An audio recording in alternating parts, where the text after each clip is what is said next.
Saudara warga kerajaan yang saya kasih dalam Tuhan, bagaimana kalau kita mengalami suffering? Ya saudaraku, terutama kalau suffering for Christ, firman Allah berkata itu adalah kasih karunia daripada Tuhan. Kita dalam tahun the multiplied grace. Karena kasih karunia, grace itu bukan cuma untuk diselamatkan, tetapi dapat kehormatan, menderita karena nama Kristus. Tapi ketika kita menderita, Yakobus pasal 5 ayat ke-7, firman Tuhan berkata, bersabarlah sampai kedatangan Tuhan. Ditunjukkan seperti petani. Petani menantikan hasil yang berharga dari tanahnya.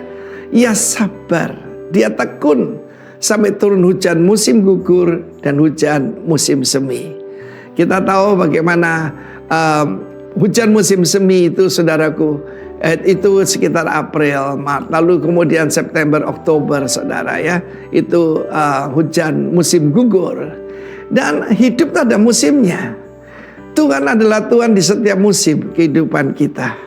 Di dalam bahasa Mandarin perkataan ketekunan itu adalah a knife in the heart. Jadi pegang, ya sakit rasanya, tapi dia pegang gagangnya ya. Tekun saudaraku, seperti petani. Tapi juga bersabar meneguhkan hatimu karena kedatangan Tuhan sudah dekat. Apa pengharapan kita? Our blessed hope, kedatangan Tuhan Yesus.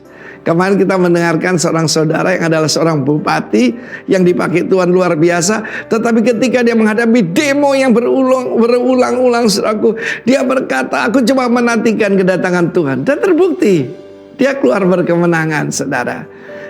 Yang tidak boleh bersungut-sungut saling mempersalahkan ayat 9. Supaya jangan dihukum. Setiap kata-kata sia-sia harus dipertanggungjawabkan di hadapan Tuhan, bukan? Ya, hakim telah berdiri di ambang pintu. Lalu siapa yang kita teladani? Para nabi. Siapa orangnya? Ayub. Kami menyebut mereka berbahagia, mereka yang telah bertekun.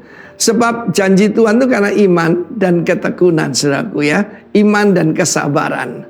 Kamu telah mendengar tentang ketekunan Ayub. Dan kamu telah tahu apa yang akhirnya disediakan Allah baginya. Katakan akhirnya. Karena Tuhan Maha Penyayang dan penuh belas kasihan. Ayub adalah seorang yang benar di hadapan Tuhan. Jujur, tulus ya saudaraku. Dan menjauhi kejahatan. Takut akan Tuhan. Kurang apa lagi saudara? Tapi apa yang terjadi? Dalam satu hari seluruh perusahaannya hancur. Dan terutama 10 orang anaknya itu mati saudaraku. 7 putra, 3 putri.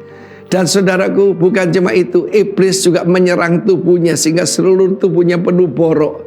Punya bisul satu aja susah, ini seluruh tubuhnya. Tapi dia tidak mengutuk, tetapi kemudian dia bingung. Karena apa? Dia kira itu Tuhan. Sebab dikatakan fire from heaven. Api datang dari langit, ya, yang membakar ladangnya, ternaknya. Kemudian angin. Saudara tahu kalau saudara membaca klausul daripada asuransi, segala malapetaka di bumi dikatakan act of God. No, saudara tahu dalam kitab Ayub dijelaskan. Cuma waktu Ayub tidak ngerti bahwa malapetaka datang dari iblis. Penyakit datang dari iblis. Tuhan datang membawa keselamatan dan kesembuhan.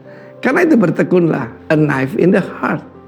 Biarlah kita bertekun dan bersabar. Kita belajar kitab Ayub. Kalau kita baca ayat pertama, kedua, kita akan bingung dan selanjutnya. Tapi baca ayat-ayat terakhir, Tuhan memulihkan 2 kali lipat. Bagaimana dengan anaknya?